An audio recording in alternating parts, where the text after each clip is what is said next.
చిన్న చిన్న సూత్రాలు ఉన్నాయి.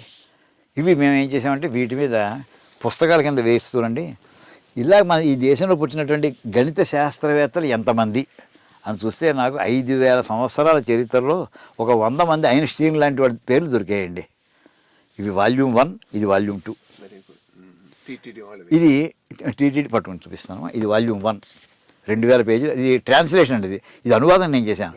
ఒక ఆయన మహానుభావుడు మహారాష్ట్రలో 1895లో అంటే ఈవేళ 130 ఇయర్స్ బ్యాక్ ఆయన మరాఠీలో రాశారండి.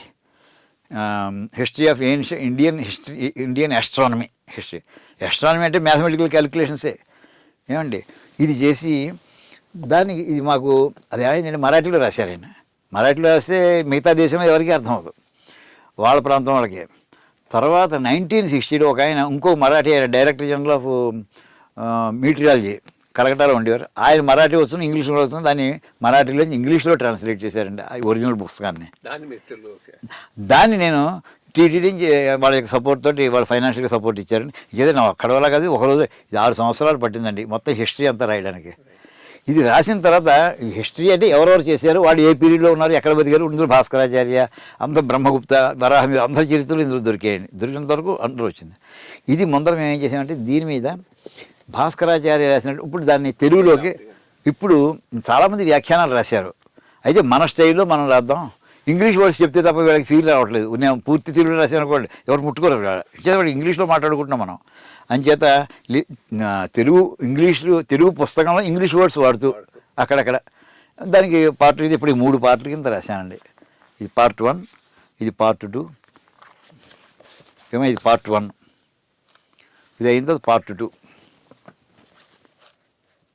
ఇది అయిన తర్వాత పార్ట్ 3. ఇలా 3 పార్ట్లు, ఇంకా 3 పార్ట్లు అవుతాయండి. మిగతా రాశాను, ఇంకా ప్రింట్ కాలేదు, అవి అవుతున్నాయండి.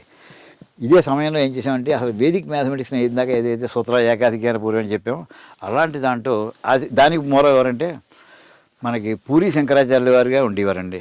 ఏమంటే భారతీయ కృష్ణ తీర్థస్వామి వారిని వారు ఇంగ్లీష్లో 1960లో రాసిన పుస్తకం దొరికింది. వారు 1930లో 16 వాల్యూమ్స్ రాశారట. అవన్నీ పోయాయండి మనకి. ఆ కథ చెప్పుంటే బాధ వేస్తుంది మనకి. ఏమండి అది ఆ పుస్తకానికి చాలామంది ప్రచారం చేసి, మేమైతే దీని మీద కంకణం కట్టి 1970 నుంచి నేను ప్రచారం చేసుకుంటూ వస్తున్నానండి. అది మన వేదభారతి పెట్టిన తర్వాత దీని మీద 5 పుస్తకాల కింద 5 వాల్యూమ్స్ సెట్ కింద ఇంగ్లీష్లో రాసినవి. అంటే తెలుగులో రాశాను, ఇంగ్లీష్లో రాశానండి.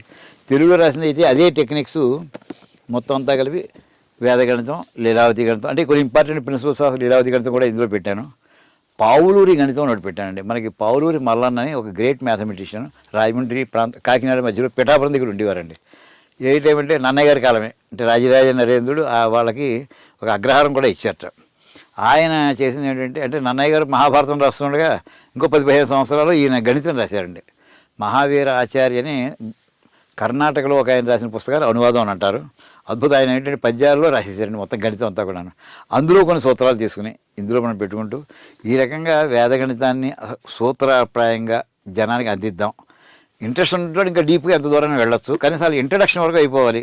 బేసిక్ ఫార్ములా ప్రిన్సిపల్స్ ఏమిటి ఇది ఈ రకంగా చెప్పుకుంటూ కృషి చేసుకుంటూ వెళుతున్నామండి. ఇది ఈ మధ్య నేను కూడా వచ్చాను. గవర్నర్, తెలంగాణ గవర్నర్ గారు ఈ బ్రెయిలీ లిపిలో మీరు చేసినటువంటి కృషి, వేదగణితము, రెండోది హనుమాన్ చాలీసా అనుకుంటాను, ఈ రెండింటిని ఆ రోజు ఆయన భగవద్గీత హనుమాన్ చాలీసాను వారు విడుదల చేయటం జరిగింది. ఈ బ్రెయిలీ లిపిలో ఈ యాక్టివిటీ చేయటం, దీనికి సంబంధించి మీకు ఎందుకు ఐడియా వచ్చింది, ఎట్లా చేశారనేది అది కూడా కాస్త వివరించండి. ఇది నేను వేదగణితం గురించి ఆల్మోస్ట్ 1970 నుంచే నేను ప్రచారం చేస్తున్నానండి. 2008లో మన భక్తి ఛానల్ వాళ్ళు ఏం చేశారంటే, వాళ్ళ ఛానల్ ప్రారంభించాక సార్ ఈ వేదగణితాన్ని టీవీలో మా ద్వారా మీరు చూపిస్తారు కాదండి, వీళ్ళది మా భక్తి ఛానల్ ఎన్టీవీ వాడు అడిగితే అక్కడ దాంట్లో చెప్పడం ప్రారంభించానండి. చెప్తుండగా అది అదృశ్యం ఏంటంటే అది కొత్త విప్పల వల్ల జనం అందరూ కూడా దాన్ని స్పందించారు. అంతకుముందు ఇప్పుడు వేదగణితం ఇలా ప్రచార మాధ్యమంలో ఇంత విస్తృతంగా రాలేదు. లక్షల మంది చూసేవారండి ప్రతి ఎపిసోడ్ కూడాను. నేనేం చేసేవాడంటే బోర్డు పెట్టే పాఠం చెప్పి లెక్కగా స్టెప్స్గా వస్తాయి కనుక బోర్డు పెట్టే పాఠం చెబుతూ పైన నా ఫోన్ నెంబర్ రాస్తూ ఉండేవాడిని. రోజు ఎపిసోడ్ అయిపోయిన వెంటనే విన్నవాళ్ళు సార్ ఇది వాళ్ళ డౌట్స్ కానీ వాళ్ళ అప్రిషియేషన్స్ కానీ వెంటనే ఆ ఫోన్కి కాంటాక్ట్ చేసి చెబుతూ ఉండేవారు. ఒక రోజుని ఫోన్ వచ్చింది, ఎవరో అనేక మంది వ్యూయర్స్ నుంచి ఫోన్ చేశారు అనుకుని చెప్పండి సార్ అన్నాను. సార్ ఇవాళ టీవీలో మీ ప్రోగ్రాం విన్నానండి, చాలా బాగుందండి అని అన్నారు ఆయన. వెంటనే రియాక్ట్ అయ్యాను, ఇదేంటండి టీవీలో ప్రోగ్రాం వినడం, టీవీలో ప్రోగ్రాం చూడాలి కదా, రేడియో ప్రోగ్రాం చూస్తాం వింటాము, టీవీ ప్రోగ్రాం చూస్తాం కదా.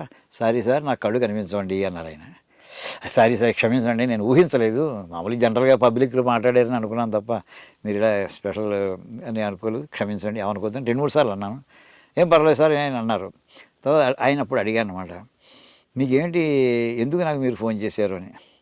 అంటే రోజు మీరు టీవీలో చెప్తున్న మ్యాథ్స్ వేదగణితం చెబుతుంటే నేను వింటూ ఉంటానండి, చాలా ఈజీగా వస్తుంది. మీరు చెప్పడానికి ఒక సూత్రం చెప్పేప్పుడు అదో సంస్కృతంలో శ్లోకమో లేదా తెలుగులో పద్యమో బోర్డు మీద రాస్తారు, అది ఎలా ఉచ్చరించాలో మీరు చదువుతారు, పదవిభాగం చెబుతారు, ప్రతిపదార్థం చెబుతారు, అంతా చేసి చివరిని ఆఖరి 5 నిమిషాల్లోనే మీరు లెక్కలు చెబుతారు, అందులోనే లెక్కలు చెబుతారు.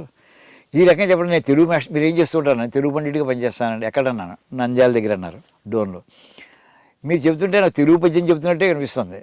అంచేత మీరు చెప్పేది 2-3 సార్లు ఉచ్చారణ మీరు చేసేవాడికి నాకు కంఠస్థం అయిపోతుందండి. లెక్కల పద్యం బోర్డు మీద రాసింది ఏదైతే ఉందో ఆయన కంఠస్థం అయిపోతుంది. మెమరీ పవర్ షార్ప్ ఎక్కువగా ఉంది ఆయనకి, షార్ప్నెస్ అయిపోయి చివరికి చెప్పిన లెక్కలు కూడా అర్థమవుతున్నాయండి. అయితే మీకు లెక్కలు అర్థమవుతుంది, ఎందుకు మీరు నాకు ఫోన్ చేశాను. ఏమవుతుందంటే ఒక్కోసారి మాకు కరెంట్ సరిగ్గా మీ ఎపిసోడ్ వచ్చేప్పటికి కరెంట్ పోతుందండి. అంచేత ఏమవుతుంది, మీకు ఒక్కొక్క టాపిక్ మీరు చెప్పేది 2-3 ఎపిసోడ్స్ కూడా పట్టచ్చు. వర్గమూలాలు ఉందనుకోండి, ఘనమూలాలు ఉందనుకోండి, ఒక ఎపిసోడ్లో అయిపోదు. 3 ఎపిసోడ్ ఇవాళ కొంత చెప్పి తర్వాత ఎపిసోడ్ కొంత, ఆ తర్వాత కొంత కంప్లీట్ చేస్తాం. ఈ మధ్యలో ఎపిసోడ్ టైంలో కరెంట్ పోయేప్పటికి నాకు కంటిన్యూ పోతుందండి, కంటిన్యూటీ పోతుంది, చివరికి మళ్ళీ నేను ఫాలో అవ్వడానికి కష్టం అవుతుంది, నాకు మీరు ఎలా హెల్ప్ చేస్తారండి అన్నాడు. టక్కున నేను ఎందుకో అమ్మవారు అనిపించింది, మీకు బ్రెయిలీలో ఇస్తే ఏమన్నా మీకు ఉపయోగిస్తుందా అని అడిగానండి. ఆయన వెంటనే అయ్యా నా ఒక్కడికే కదండి 10,000 మందికి ఉపయోగిస్తుందండి. అంటే ఈ 10,000 ఏమిటన్నాను, ఆంధ్రప్రదేశ్ తెలంగాణలో 10,000 మంది బ్లైండ్ స్టూడెంట్స్ టీచర్స్ ఉన్నారు సార్, అప్రాక్సిమేట్గా అంతమందికి హెల్ప్ అవుతుంది అన్నారు. ఆయన పేరు, మీ పేరు ఏమన్నారు, రాఘవయ్య అన్నారు. రాఘవయ్య గారు నేను చూడలేదు, మామూలుగా బ్లైండ్ స్టూడెంట్స్కి బ్లైండ్ వాళ్ళకి బ్రెయిలీ వాడతానని. ఇప్పుడు మీరు చెప్పినటువంటి ఆ వాక్యం మీతో ఇంటరాక్ట్ అవ్వడం వల్ల నాకు వచ్చింది ఏంటంటే తప్పకుండా నాకు కృషి చేద్దాం ఉందండి. నేను ఈ పూట నుంచి ప్రయత్నం ప్రారంభిస్తాను, ఎంత సక్సెస్ అవుతానో నాకు తెలియదు. బ్రెయిలీ ఇప్పుడు నేను చూడలేదు అసలు, ఇది బ్రెయిలీని విన్నాను అనేసాను తప్ప నేను చూడలేదు ఎంత అవుతుంది. నేను ప్రయత్నం మీ ఫోన్ నెంబర్ చెప్పండి అని చెప్పి ఆయన ఫోన్ నెంబర్ తీసుకుని నాకు ఏమాత్రం ఇందులో నేను అడ్వాన్స్ అయినా ఇన్ఫర్మేషన్ మళ్ళీ మీతో షేర్ చేసుకుంటాను అన్నాను. హైదరాబాద్లో ఎన్ని బ్రెయిలీ ప్రింటర్స్ ఉన్నాయి అసలు. నేను అనుకున్నది ఏంటంటే ప్రింటర్ అంటే మామూలుగా 5,000 10,000 వస్తున్నాయండి, 15,000 వస్తున్నాయండి, రకరకాలు వస్తాయండి. అలాగే 20,000 ఉంటుంది, 2 లక్షలండి ఆవేళ. ఒక బ్రెయిలీ ప్రింటర్ 2 lakhs ఆవేళ. అది నా స్తోమతకి మించినటువంటి సంస్థ, మన వేదభారతి పెట్టుకునేంత స్థాయిలో లేదు, మనం లేము. వెంటనే హైదరాబాద్ ఉన్నాయి, హైదరాబాద్ మొత్తం మీద 6 ఉన్నాయండి బ్రెయిలీ ప్రింటర్స్. ఎక్కడున్నాయి నెక్స్ట్ ఎవరినో అడిగాను, వాళ్ళు ఎవరు చెప్పారు. వెంటనే వాళ్ళని అప్రోచ్ అయ్యామండి, అయ్యా నా దగ్గర చిన్న మ్యాటర్ ఉంది, కాస్త మీరు బ్రెయిలీలో చేసిస్తారా. చేసిస్తాను. ఆయన వెంటనే చేసి ఇచ్చారండి. అయితే విశేషం ఏంటంటే కళ్ళున్న మనకేదో అన్నీ కనిపిస్తాయి, కళ్ళు లేని వాళ్ళకి కనిపించమనుకుంటాను, పొరపాటు అండి. ఆ బ్రెయిలీలో వస్తే కళ్ళున్న వాళ్ళకి కూడా ఏం కనిపించమండి. అలాగా ప్రారంభించి తెలుగులో వేదగణితాన్ని ఆ పుస్తకం తయారు చేసామండి. గుంటూరులో అక్కడ పెద్ద మీటింగ్ పెట్టి ఆ వేళ అక్కడ పుస్తకానికి ఆవిష్కరణ కూడా చేయించాను. ఈ 2014లో జరిగిందండి. తర్వాత దాన్ని అప్పుడు ఒకటే వాల్యూమ్ చేసాను తెలుగులో. తర్వాత ఆయనకి ఇచ్చాం, కొన్ని 200 మంది బ్లైండ్ స్టూడెంట్స్కి డిస్ట్రిబ్యూట్ చేయడం జరిగిందండి ఆ పుస్తకాలు.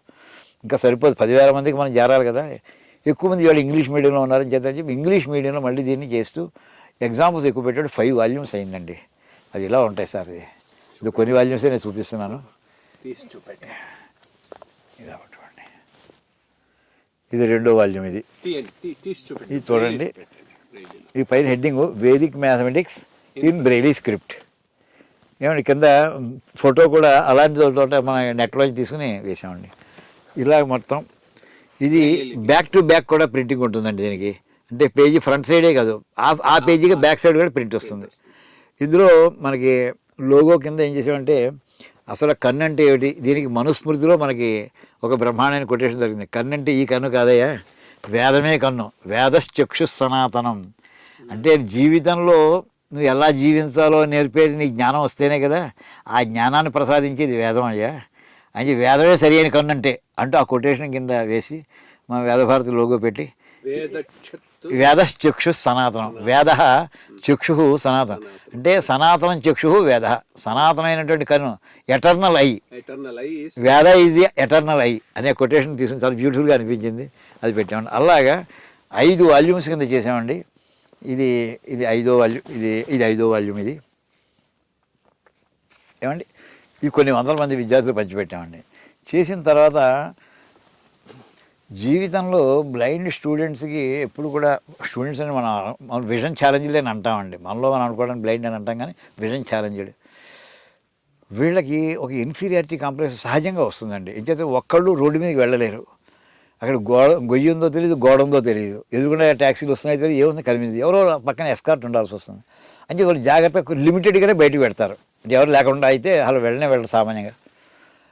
అదో భయం ఉండిపోతుంది. భయం పోవాలంటే ఎలాగా, దాని భయం పోగొట్టే దేవుడు హనుమంతుడు ఒకడే. అందుకోసం చేసామంటే హనుమాన్ చాలీసా బ్రెయిల్లో వేసామండి.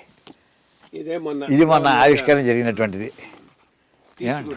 చూపిస్తానండి. ఏమండి ఇది ఒక రకమైన వాళ్ళకి పాఠం తెలియాలి, ధైర్యం వస్తుంది. ధైర్యం వచ్చాక వాళ్ళకి అసలు మనకి కాలేజీల్లోనూ యూనివర్సిటీస్లోనూ కూడా ఫిజిక్స్ చెప్తారు, కెమిస్ట్రీ చెప్తారు, మ్యాథ్స్ చెప్తారు, ఎకనామిక్స్ చెప్తారు, ఇవన్నీ చెప్తారు. జీవిత పాఠాలు చెప్పరండి, ఎలా జీవించాలో చెప్పరు. ఆ ఎలా జీవించాలో చెప్పేది భగవద్గీత. అందుకోసం భగవద్గీతలో సెలెక్టెడ్ శ్లోకాస్ తీసుకుని పర్సనాలిటీ డెవలప్మెంట్వి అవి ప్రత్యేకించి అదో పుస్తకం తయారు చేసామండి, భగవద్గీత సంక్షిప్త పరిచయం అని చెప్పి. ఇది కూడా ఇమ్మీడియట్ ఫస్ట్ బ్యాచ్లో 500 మంది స్టూడెంట్స్కి మేము సప్లై చేస్తున్నాం సార్. ఇదైతే ఇప్పుడు వాడికి ధైర్యం వచ్చింది, ఎలా జీవించాలో తెలిసింది, కుటుంబం గడవాలి కదా ఆధారం, మన వేదిక్ మ్యాథ్స్. నువ్వు పాఠం చెప్పుకో, ట్యూషన్స్ చెప్పుకో, ఎలాంటి ఫాస్ట్ ఇంటి ప్రతి వాడికి ట్యూషన్స్ ఉన్నాయి. కాంపిటేటివ్ ఎగ్జామ్ వెళ్ళి వాడు పాఠం చెప్పుకో, బోర్డంత ఫీజు తీసుకో, నీ లైఫ్ నువ్వు లీడ్ చేయవయ్యా, బయట డిపెండెంట్ కాదు నువ్వు. దాని మీద మన గవర్నర్ గారు you are empowering the vision challenge అనే పదం 2-3 సార్లు కావాలని వాడారు ఆయన. అలాగే మనం వేదిక్ మ్యాథమెటిక్స్ అనేది వాళ్ళ లైఫ్కి ఒక గిఫ్ట్ కింద మనం చేయగలిగినటువంటిది, మనం సర్వీస్ కింద చేద్దామని చెప్పి ఇది ఒక కృషి చేసుకుంటూ ఈ ప్రయత్నం జరుగుతుందండి. ఇది ఈ రకంగా వేదగణితాన్ని మన మామూలు విజన్, నార్మల్ విజన్ ఉన్న వాళ్ళకే కాదు, విజన్ ఛాలెంజ్ వాళ్ళకి కూడా మనం ఇది వేదగణితాన్ని అందిస్తున్నాం సార్. ఈరోజు ఇది మన ముఖాముఖిలో రేమెళ్ళ అవధానుల గారితో చర్చ. ఆర్ రాదర్ వారు చేస్తున్నటువంటి విస్తృతమైన యాక్టివిటీస్ గురించి వివరించారు. ఇప్పుడు వీరి వయసు 77 సంవత్సరాలు. భగవంతుడు వీరికి ఆయురారోగ్యాలు ప్రసాదించాలని, ఇదే రకంగా తను అనుకున్నటువంటి లక్ష్య సాధనలో ముందుకు వెళ్ళిపోవాలని వేదాలను ప్రజలకు పరిచయం చేయటం, వేదిక్ మ్యాథమెటిక్స్, అదే రకంగా విజువలీ ఛాలెంజ్డ్ స్టూడెంట్స్కు బ్రెయిలీ లిపిలో వీటిని అందించటం, ఇవన్నీ చాలా మహత్తరకమైన కార్యక్రమాలు. ఇవి చేస్తున్న వీరికి సహాయపడుతున్నటువంటి దాతలకు, వారందరికీ కూడా మీ అందరూ మన ప్రేక్షకుల తరఫున కృతజ్ఞతలు తెలియజేస్తూ ఈనాడు ఈ ముఖాముఖిని ఇంతటితో ముగిస్తున్నాను. Thank you. ధన్యవాదాలండి. నమస్కారం సార్.